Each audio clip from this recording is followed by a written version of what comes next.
Halo Sobat VIP semuanya, salam sehat dan salam harmoni. Selamat datang di podcast Fakultas Ilmu Pendidikan Universitas Pendidikan Ganesha bersama saya, Wia Dwi Arya Putri, selaku host yang akan menemani kalian beberapa menit ke depan. Nah, pada podcast kali ini, kita kehadiran tamu yang sangat spesial, yaitu dari Ketua BEM FK Masa Bakti 2021-2022. Selamat datang Kak Ruby. Halo Kak Wia. Oke, sebelumnya saya mau ngucapin terima kasih ke Kak Ruby nih karena sudah meluangkan waktunya untuk hadir pada kesempatan kali ini.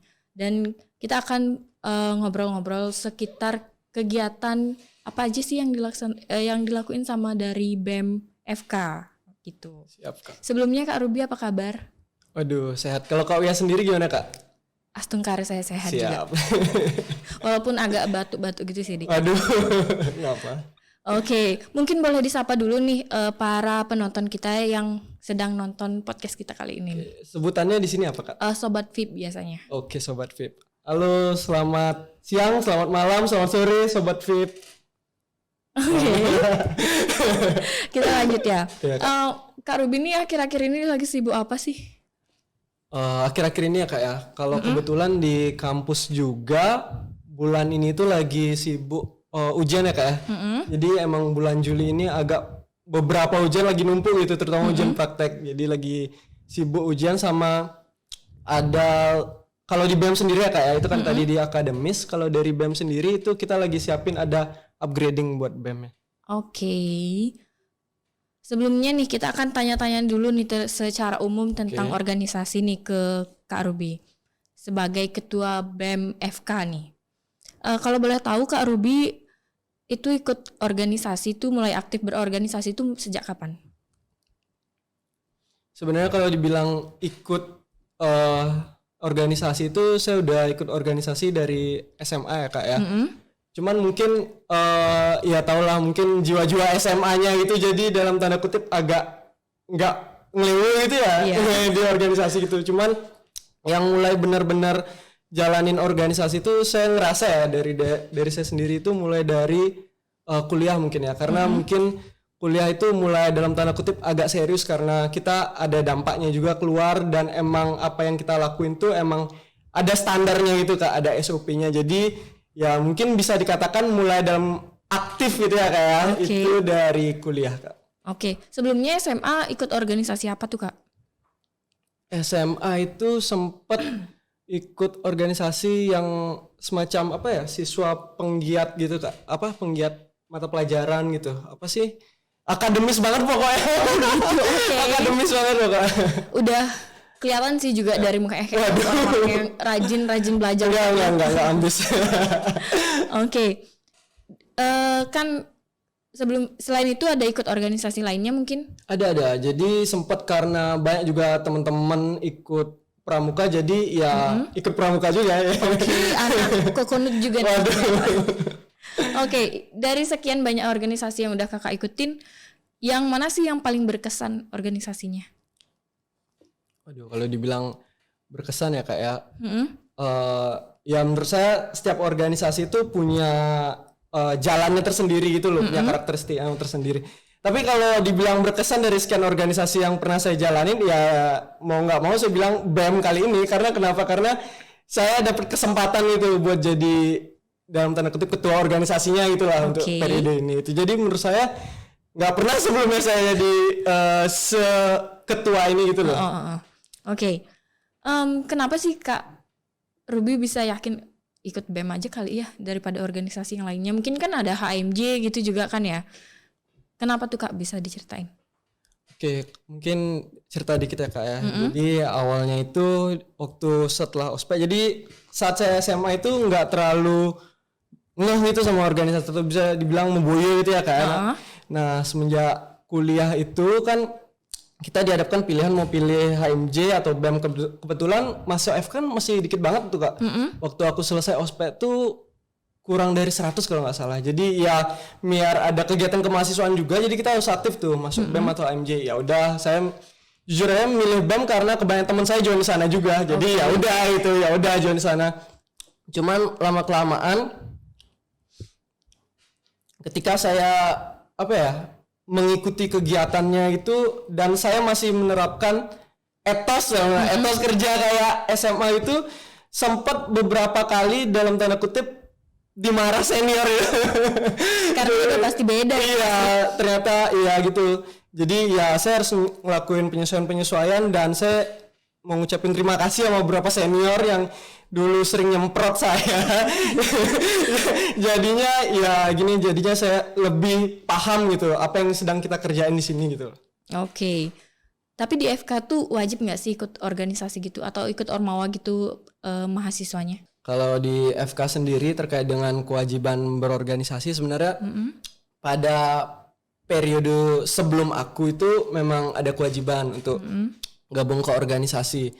Cuman untuk periode selanjutnya itu karena mahasiswa kita sudah bertambah juga Kak dan ada teman-teman dari kebidanan juga dan aku mau ngasih tahu info juga Ormawa di FK tuh ada 5 ya Kak ya. Jadi bukan cuma BEM aja. Ada BEM kedokteran, fakultas kedokteran, mohon maaf. Kemudian ada HMJ kedokteran, HMJ kebidanan. Ada namanya badan semi otonom. Jadi badan semi otonom itu mungkin kalau dianalogikan Pekim gitu, Pekim. Oh, oke. Semacam Pokja mungkin. Pokja. Kalau di fakultas lain bahasa Pokja gitu. Nah, itu ada badan semi otonom yang ilmiah, Hermesta, kelompok ilmiah. Kemudian ada juga badan semi otonom yang semacam tim bantuan medis gitu Kak. Oke. Jadi itu bisa dibilang udah ada 5 organisasi ya Kak. Kalau misalnya itu jadi emang sangat diharapkan si mahasiswa FK ini nantinya juga bisa berperan aktif di kelima organisasi itu karena kan nggak bisa kita pungkirin akademis saja nggak cukup itu loh Kak. Jadi saya kira 5 organisasi ini nantinya bisa mewadahi juga dari kegiatan-kegiatan yang ada di FK itu sendiri Kak. Oke. Terus Kak Ruby, gimana nih ceritanya bisa sampai kepilih jadi ketua BEM itu? Aduh. Apakah ada kayak perdebatan gitu mungkin sebelumnya apa gimana gitu? Aduh. Kalau masalah terpilih ya sebenarnya secara teknis kenapa saya bisa kepilih ya karena suara saya lebih banyak itu kan secara teknis dari yang sekarang wakil saya. Jadi sebelumnya itu ada 2 calon dari saya sama teman saya Kak gitu. Jadi sistem di FK itu sistem pemirah untuk pemilihan ketua BEM-nya. Jadi kita ada semacam voting. Sebelumnya juga ada sempat ya debat, diskusi buat mengemukakan sebenarnya kita ini apa yang mau kita kerjakan ke depannya, mohon maaf. Nah itu setelah beberapa sesi itu mungkin ada sesi kampanye dulu Kak. Ya kampanye mungkin beberapa teman juga aku ajak untuk gabung tim ses. Mungkin kinerja dari tim ses saya bagus ya Kak. Jadi mungkin suara aku menang gitu. Jadi suara aku unggul beberapa poin dibanding teman aku. Dan sekarang teman aku Adip. Jadi dia jadi wakil aku untuk periode ini Kak. Okay. Jadi ya gitu bahasa gampangnya gitu. Oke, berarti masih pakai pemirah ya? Iya, masih pakai pemirah sistemnya. Masih ingat nggak sih visi misinya kemarin? Waduh, masih dong. Kan belum jadi pejabat kok udah lupa. Mungkin bisa dikasih tahu nih visi misinya. Oke Kak, jadi sebelumnya aku udah mikir jadi biar nggak susah juga diingat ya Kak. Jadi aku buat visi misi yang pendek-pendek aja gitu. Oke. Jadi visi aku tuh 4 kata Kak. Sinergis, efektif, efisien dan berdampak Kak. Oke. Jadi itu visi aku. Kemudian misinya itu ada 5. Pertama, menciptakan iklim suportif di internal BEM. Ya aku percaya apapun organisasinya nggak akan bisa berdampak ya Kak ya.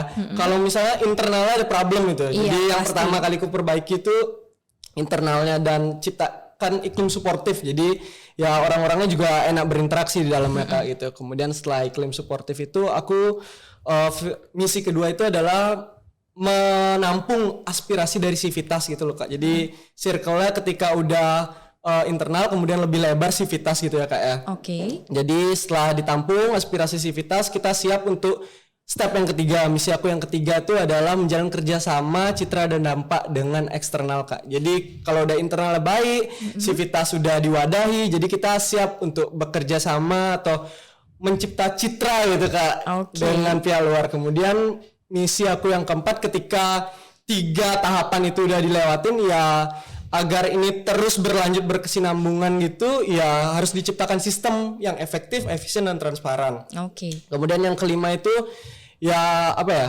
Aku berharap organisasi BEM dan semua organisasi mahasiswa itu bisa menjadi laboratorium karya dan kebaikan. Jadi misi aku yang kelima adalah menjadikan BEM sebagai laboratorium karya dan kebaikan gitu Kak. Wih, keren banget visi misinya. Saya tumben denger visi misi yang emang tegas gitu cara pembawaannya nih. Oke, ada nggak sih terobosan baru nih di BEM FK khususnya ketika Ruby udah terpilih nih jadi ketua BEM? Jadi terkait terobosan ya Kak, ya mungkin ini belum pernah diterapin di BEM FK periode sebelumnya. Jadi aku rencanain buat buku putih itu loh Kak, buku putih. Jadi isinya terkait dengan catatan sejarah dan gimana atau apa yang akan BEM FK ini raih ke depannya. Soalnya gini Kak, bayangin Kak. Jadi kepengurusan BEM itu kan kayak lomba lari estafet itu ya. Habis kepengurusan yang lain diganti lagi lagi. Kalau semua orang jalanin tergantung pikirannya masing-masing kan nggak akan jauh kita larinya gitu loh. Nah bayangin semua orang nih ada satu visi yang emang dikejar siapapun pemimpinnya kelak itu loh Kak. Jadi emang nanti aku pun digantikan oleh orang lain nantinya itu. Jadi orang itu tahu sebenarnya misi kita atau kedepannya kita mau raih apa dalam 5 tahun ke depan, 5 periode ke depan ini apa yang kita raih. Nah itu aku tuangin salah satunya ke buku putih Kak. Jadi itu isinya semacam dalam tanda kutip guideline gitu Kak. Buat jalanin nanti ke depan organisasi BEM ini Kak gitu. Jadi biar nggak nanti beda kepala, beda kepengurusan ganti lagi Kak karena kan nggak selesai kayak nggak ada progres nantinya gitu. Tujuan dari organisasi itu juga nggak tercapai juga nggak sih? Siap Kak, benar banget. Terus mau tahu dong program kerja apa aja nih yang diusung di BEM FK saat ini? Di masa baktinya yang sekarang? Waduh, kalau program kerja ya kayak di BEM FK periode aku ada 15 program kerja Kak. Wih, banyak banget. Iya, ada 15 program kerja, kemudian 18 fungsi. Jadi bedanya fungsi sama program kerja proker itu, kalau proker itu program atau proyek yang ada kepanitiaan gitu loh Kak di dalamnya. Misalnya ulang tahun fakultas kan ada kepanitiaan. Kalau fungsi itu ya emang dijalanin sama teman-teman divisinya itu sendiri gitu loh Kak. Jadi kita bagi dua kerjaan kita di BEM FK Kak. Ada yang proker, ada yang fungsi. Nah untuk yang proker itu sendiri sebenarnya ada proker yang dalam tanda kutip emang rutin dilakukan dan siapapun pengurusnya juga harus itu lakukan. Misalnya kayak musyawarah kerja. Kan emang sebelum itu harus ada itu, kemudian pemira. Nah itu dia. Kemudian beberapa proker yang mungkin aja sifatnya bisa dilaksanain atau bisa enggak itu contohnya adalah Pengmas gitu ya, pengabdian masyarakat. Dimana pengabdian masyarakat kita tuh ada 3 proker ya Kak ya. Pertama tuh Bloody Movement. Bloody Movement itu kita akan selenggarain deket-deket ulang tahun kampus kita Kak. Jadi Bloody Movement tuh isinya ya semacam gerakan donor darah bersama. Cuman ya karena kondisi kayak gini kita mau nggak mau nanti promosinya via online Kak. Bloody Movement. Kemudian ada Jindal Bisa. Jindal Bisa tuh kebetulan kan karena program desa binaan ya gini, selain kita buat program itu berdasarkan apa yang kita mau di BEM juga kan ada dalam tanda kutip dari dekanat itu kasih masukan ya Kak ya. Jadi indikator pembuatan program yang baik salah satunya adalah mencangkup singkat mawa atau pemeringkatan kegiatan kemahasiswaan ya Kakak mungkin lebih tahu itu. Nah di sini tuh salah satunya adalah punya desa binaan Kak. Nah untuk BEM FK sendiri desa binaannya kebetulan karena kita saat ini masih di Jeneng Dalam, jadi ada program namanya Jindal Bisa atau Jeneng Dalam Bisa itu Kak. Itu desa binaan. Kemudian untuk lagi satu program Pengmasnya itu ada namanya Compassion Movement. Jadi program Compassion Movement itu semacam pengabdian masyarakat. Dulunya itu untuk Compassion Movement kita datang ke desa, terus kita melaksanakan pemeriksaan gratis dengan undang dosen-dosen kita, dokter-dokter kita, kemudian kita door to door juga sosialisasi. Tapi keadaannya kayak gini sekarang Kak, jadi mungkin kita mengubah sedikit programnya itu jadi semacam kita datang ke panti asuhan atau yayasan-yayasan tertentu gitu loh Kak. Jadi kita langsung ke sana agar bisa juga bagi orang dan nggak ciptain kerumunan terlalu banyak juga Kak. Berarti nggak ngubah keseluruhannya, mungkin ngubah konsepnya aja jadinya ya. Lalu ada nggak sih program kerja baru gitu yang nggak ada nih di kepengurusan sebelumnya tapi di kepengurusannya Kak Ruby sekarang ada? yang mungkin yang baru, yang inovatif gitu? Oke Kak, jadi namanya itu adalah Safari BEM ya Kak ya. Oke. Jadi gini, logika aku, kita ini BEM baru ya Kak ya. Maksudnya baru 2 tahun lebih lah ada di sini gitu. Dan juga mungkin ada di Indonesia ya, dibandingkan BEM-BEM lain. Jadi satu-satunya cara agar kita bisa berkembang lebih progresif, eksponensial itu ya dengan cara bergaul gitu loh Kak. Jadi kita ketemu BEM yang udah dalam tanda kutip tua, udah banyak pengalamannya, ngobrol, kemudian benchmarking, studi banding. Nah itu aku namain programnya adalah Safari BEM. Jadi aku rencana buat ketemu atau ngelakuin studi banding di BEM-BEM lain. Nanti ada BEM FK, BEM Fakultas Kedokteran UNS, sekitar bulan Juli. Kemudian ada BEM Fakultas Kedokteran Universitas Diponegoro, Undip, BEM FK Undip. Jadi kita nanti dari BEM bakal ada studi banding itu sekitar bulan Agustus September itu lah Kak. Oke. Selain itu ada nggak sih program kerja yang akan dilaksanakan deket-deket ini? Kalau dekat-dekat ini bulan ini itu ada program upgrading ya Kak ya, sekitar tanggal 26 sampai 27 bulan ini, Juni ya? Karena ya bulan Juni. Nah itu ya, jadi ada program upgrading di bulan ini. Upgrading tuh kayak gimana sih? Upgrading jadi gini Kak, alur keorganisasian apa sih, menciptakan kader-kader baru, kaderisasi di BMFK tuh ya dimulai dari, sama seperti BEM lain, dimulai dari orientasi ya kayak masa ospek itu myocard, kalau di kami myocard namanya, masa orientasinya. Kemudian kita lanjut ke LKMM Kak. LKMM tuh jadi kita mengajarkan dasar-dasar organisasi Kak. Sama mungkin di fakultas lain juga ada. Nah kemudian dari LKMM, kemudian apabila berminat untuk masuk ke BEM atau HMJ, ada magangnya. Jadi kita menyediakan magang untuk gabung ke BEM atau HMJ-nya selama kurang lebih 3 bulan. Jadi mereka bisa memilih divisi apa yang mau mereka jalani ke depannya, jadi biar bisa didalamin juga skillnya secara spesifik. Nah kemudian setelah mereka jadi pengurusnya sekarang kan, nah ada namanya upgrading. Jadi upgrading ini targetnya adalah pengurus BEM-nya Kak. Jadi pengurus BEM-nya itu nanti bakal kita dalam tanda kutip kasih sesuatu gitu, kasih materi yang mana kita datengin pembicara dari luar Kak, yang kita anggap mungkin BEM-nya udah lebih maju dari kita Kak. Jadi mungkin ketuanya atau wakilnya atau mungkin kepala divisinya kita datengin gitu. Jadi ngasih tahu semacam ya guideline berorganisasi, karena gimana Kak, bicara organisasi itu agak susah juga ya Kak. Kalau bicara akademis kan ada buku panduannya. Kakak mungkin ada buku panduannya, ada cara apa ya, buku referensi, atau kalau bicara organisasi ya nggak bisa dicari di Mendeley, nggak bisa dicari di Google. Ya kita harus belajar dari pengalaman orang gitu. Makanya ya dengan datengin banyak narasumber, banyak orang yang emang udah berpengalaman, saya kira bisa mendongkrak progres dari BMFK nantinya Kak. Mungkin semacam kayak open recruitment gitu ya? Bukan? Bukan Kak, ini kayak upgrading itu jadi kita datengin pengurus dari organisasi BEM lain, mungkin BMFK lain, buat jadi pembicara di sini. Lebih dan ke tutorial gitu. Iya, sharing session mungkin bisa kayak gitu. Oke. Jadi semakin paham saya. Sejauh ini udah ada program kerja yang terlaksanakan ya? Udah Kak. Ada nggak sih program kerja yang susah dilaksanain? Waduh, ada kayak kalau bicara program kerja, rasanya semua program kerja punya karakteristiknya masing-masing ya. Ada yang misalnya kita ambil yang cukup kompleks deh. Jangan bahasanya susah biar lebih gimana gitu ya. Yang cukup kompleks misalnya ulang tahun fakultas ya. Jadi itu ASFK di Aksi Solidaritas Kemahasiswaan Fakultas Kedokteran. Jadi kenapa aku bilang kompleks, karena kegiatannya itu lumayan lama Kak. Jadi ada 5 hari inti. Kemudian juga kegiatannya ini lumayan besar juga Kak. Jadi banyak kegiatannya Kak gitu. Jadi ada berbagai lomba, kemudian juga ada seminar kita di sana, dan kita juga sempat ngadain lomba. Jadi ada lomba poster, lomba esai itu untuk mahasiswa khususnya. Kemudian juga ada berbagai kegiatan pengabdian masyarakat juga Kak. Jadi istilahnya kayak banyak proker, banyak kegiatan dijadikan satu di serangkaian. Jadi kita nyiapinnya dari lama dan itu cukup kompleks menurut saya Kak. Gitu ya. Susah nggak sih jadi ketua BEM? Gitu ya pertanyaan. Susah nggak sih jadi ketua BEM buat Ruby?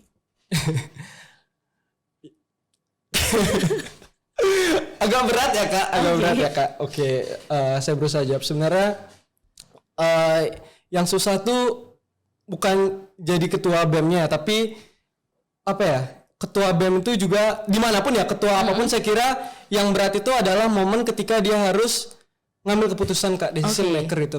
Karena saya pernah ada di posisi dimana kayak ada dua pilihan keputusan yang sama-sama bakal ngerugiin itu loh Kak, sama-sama bakal ya, jadi mau nggak mau dalam tanda kutip kita harus, bahasa Bali itu lagas ya Kak ya. Jadi ya emang harus berani ngambil keputusan, dan nantinya juga ya apapun keputusannya pasti ada resiko Kak gitu. Dan juga dengerin dari masukan orang, saya kira itu nantinya, karena saya kira karena ketua BEM itu kan jabatan sekali ya kayak seumur hidup kan. Mungkin ketua BEM yang lain juga baru pertama merasakan momen menjadi ketua BEM, jadi saya kira saya nggak sendiri gitu loh Kak. Jadi satu-satunya cara itu ya dengan dengerin banyak orang dan juga terus belajar sih menurut saya.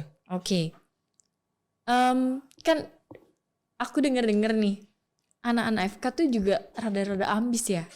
Kayaknya nggak rada, emang ambis kayaknya ya. Kan apalagi udah pasti pemikiran mereka tuh juga kritis banget. Susah nggak sih nyatuin pemikiran mereka yang kritis-kritis itu di organisasi?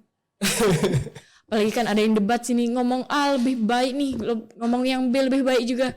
Kan pasti bingung. Untuk nyatuin pemikiran mereka tuh susah nggak sih? Waduh, sebenarnya bukan lebih ke nyatuin ya Kak. Karena sebagai ketua aku juga nyadarin semua orang itu punya prinsipnya masing-masing, punya mindsetnya masing-masing, dan aku nggak mau nyatuin jalan pikir semua orang, karena kalau nyatuin jalan pikir semua orang jadinya malah nggak ketemu solusinya Kak. Soalnya kan masalah kita beragam, dengan banyak yang mindset yang ada kita bisa jadi lebih banyak pandangan gitu Kak dalam menyelesaikan masalah. Jadi yang aku mungkin nggak nyatuin ya, tapi dengerin semua masukan, dengerin semua anggapan dari teman-teman, kemudian nanti aku sebagai ketua, setelah aku pertimbangkan, mungkin aku putuskan yang bisa aku ambil gitu sih Kak. Nggak lebih ke nyatuin gitu, karena nyatuin itu mustahil ya Kak ya. Cuci otak kan. Kita cuci otak kan. Mungkin saya kayaknya salah bikin pertanyaan. Waduh, enggak. Gimana sih tanggapan dari Kak Ruby sendiri kalau misalkan di intern Ormawanya ini ada perselisihan gitu nih Kak? Iya.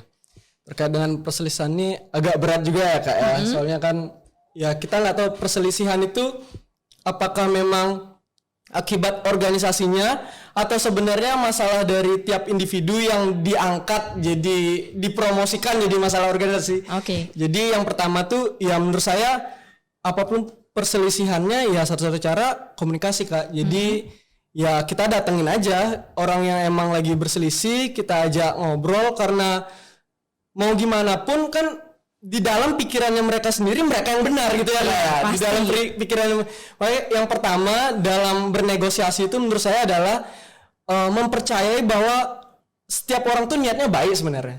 Jadi kalau kita udah memegang teguh prinsip itu, nanti kedepannya kita bakal bisa lebih terbuka itu loh Kak. Jadi pertama yaitu aku harus nyadarin bahwa setiap orang itu emang baik dulu niatnya, kemudian yang setelahnya baru aku ajak diskusi. Tapi nggak semudah itu juga Kak ya. Maksudnya nggak semudah aku cerita cara gini baru diterapin selesai. Tapi karena setiap masalah tuh pasti ada karakteristik dan kesusahannya. Menurut aku ya nanti pengalaman lah nanti yang berbicara dan ngajarin kita gimana caranya. Karena nggak semua hal juga ada teori, ada di buku dan bisa dijelaskan secara gampang ya Kak ya. Kayak ini contohnya. Bener banget. Aku mau tanya nih. Ruby kan udah pernah nih ngerasain yang namanya kuliah offline. Ada bedanya nggak sih sama yang kuliah online sekarang ini? Jauh banget. Apa nih bedanya? Jadi kita ambil contoh gampangnya aja Kak ya. Dulu waktu saya di tahun pertama kita belajar anatomi itu ya praktek langsung ke mayat langsung Kak gitu. Jadi kebetulan kita ada kadaver namanya mungkin ya, guru besar atau kadaver di kampus kita. Ya jadi kadang apa yang ada di buku tuh bagus banget ya. Kalau dilihat buku biologi, buku anatomi bagus banget tuh bentuknya. Tapi ketika lihat ke orangnya langsung, lihat ke mayat kok ini sebelah mana ya? Ini arteri apa ya gitu. Jadi itu yang jadi kesulitan tersendiri. Nah, aku juga kasihan juga sama angkatan di bawah aku karena nggak pernah kontak langsung gitu Kak sama kadavernya. Jadi itu ada sesuatu yang miss menurut aku ya Kak ya. Jadi ya jauh banget kalau bisa dibilang. Tapi mau gimana lagi? Iya sih, benar. Daripada kita yang jadi mayat kan. Mending kan sehat dulu. Ya benar. Nah, kan tadi sistem kuliahannya tuh terganggu nggak sih sama organisasinya? Mungkin dari banyak tugas, banyak kegiatan juga di organisasi gitu. Jadi masalah terganggu atau enggak, terganggu itu kan sifatnya subjektif ya Kak ya, perasaan orang gitu. Jadi terganggu atau enggak. Nah, dari BEM sendiri ya Kak ya, jadi aku selalu ngarahin kepala-kepala divisi aku, kadif aku buat nyatet kapan waktu ujian dari tiap-tiap masing-masing staff ya Kak. Jadi aku mau menghindari jadi ada rapat atau event-event yang berjalan itu dekat-dekat waktu ujian itu loh Kak. Jadi kita nyesuaiin juga gitu. Maksud aku nggak ada manusia yang bisa hidup multitasking dengan sempurna. Aku yakin itu. Kemudian ya satu cara adalah mengotak-ngatik prioritas itu Kak. Jadi mungkin di bulan ini karena ujiannya lagi banyak ya kita kendorin dulu kegiatannya, dan kita mungkin bisa nyisihin minggu kedua karena ada ujian, kegiatan baru berjalan di minggu ketiga. Jadi ya masalah ngatur aja sih Kak. Kadang kan sesuatu terlihat penuh bukan karena emang penuh, tapi karena berantakan gitu Kak. Jadi kalau dirapin dikit mungkin kelihatan oh ini ada kosongnya ternyata di sini gitu. Jadi gitu sih Kak.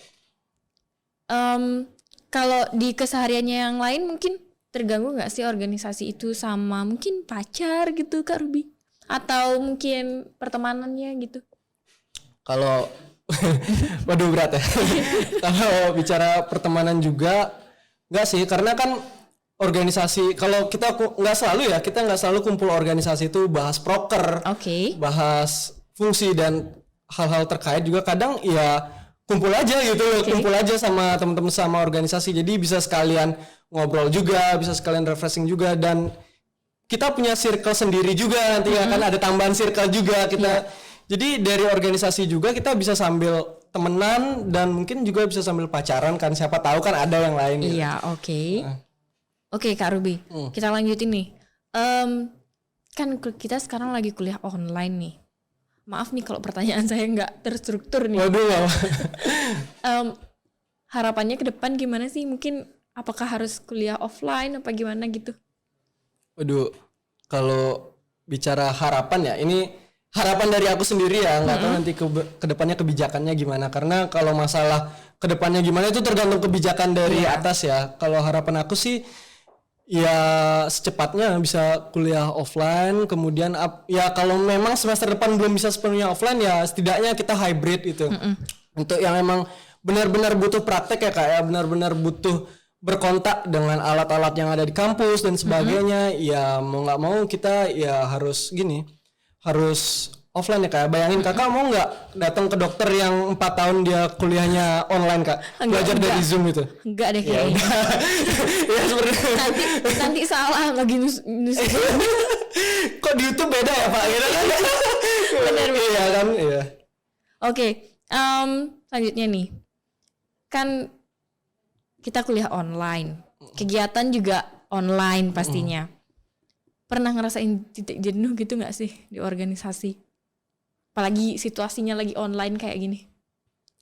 Kalau ditanya pernah atau enggak, ya pasti pernah, dan aku yakin Kakak juga pernah ngerasain hal itu kan. Itu nggak cuma ketua BEM yang ngerasain itu, jadi semua mahasiswa juga saat ini udah ngerasain jenuh mungkin ya, kayak burnout gitu. Jadi ya mau nggak mau tapi memang ini yang harus dilewati gitu loh Kak, untuk biar lebih cepat offline-nya. Jadi ya kita harus emang tertib.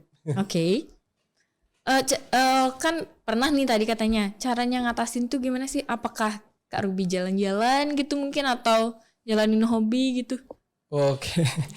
Jadi kesukaan orang kan beda-beda kayak gitu. Jadi aku mau disclaimer dulu.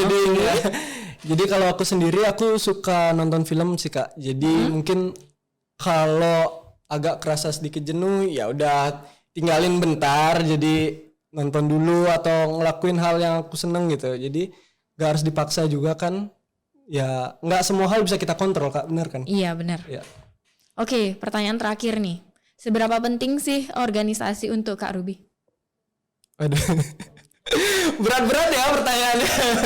Enggak sih, saya bacanya ringan. Mungkin kesannya jadi berat. Oke Kak, jadi aku juga nggak mau terlalu bicara normatif atau gimana ya Kak ya. Di organisasi aku nemuin banyak hal yang mungkin aja nggak aku temuin di kampus secara langsung, maksudnya di akademis atau gimana ya Kak ya gitu. Di organisasi mengelola orang gitu, karena aku yakin aset terbaik dari organisasi itu bukan uang kasnya, bukan dari prokernya, tapi orang-orangnya Kak itu. Iya.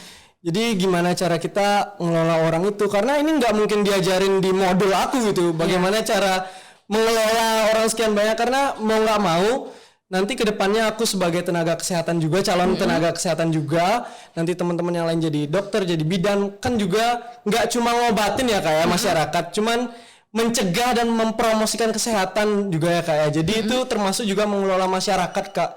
Jadi aku mikir sih melalui organisasi ini aku juga bisa belajar banyak hal yang nggak diajarin gitu Kak dari ini. Oke. Mungkin ada pesan atau masukan nih untuk para mahasiswa yang masih ragu-ragu untuk mau berorganisasi nih khususnya, atau yang udah aktif berorganisasi nih. Waduh. Oke, kalau pesan ya Kak ya, sebenarnya setiap orang tuh mungkin punya jalannya masing-masing dan punya kesenangannya masing-masing. Kalau aku mewajibkan atau ini organisasi ini asik banget, bener banget, kan nggak semua orang juga bisa nerima Kak. Karena mungkin ada orang yang emang suka di bidang lain, nggak suka berorganisasi atau gimana, itu sebenarnya tergantung orangnya ya. Cuman mungkin organisasi menjadi salah satu pilihan tempat buat kita bisa berkembang dan bertumbuh gitu ya Kak. Oke. Terima kasih nih Ruby udah datang. Oke Kak, siap. Oke Sobat VIP semuanya, demikianlah sesi podcast kali ini. Terima kasih kepada Kak Ruby nih sudah bersedia meluangkan waktunya memenuhi undangan dari kami. Dan Sobat VIP lainnya, nantikan podcast kami selanjutnya. Tentunya tidak kalah menarik dengan podcast kali ini. Saya akhiri dengan selamat siang, salam sehat, dan salam harmoni. See you. Dah selesai.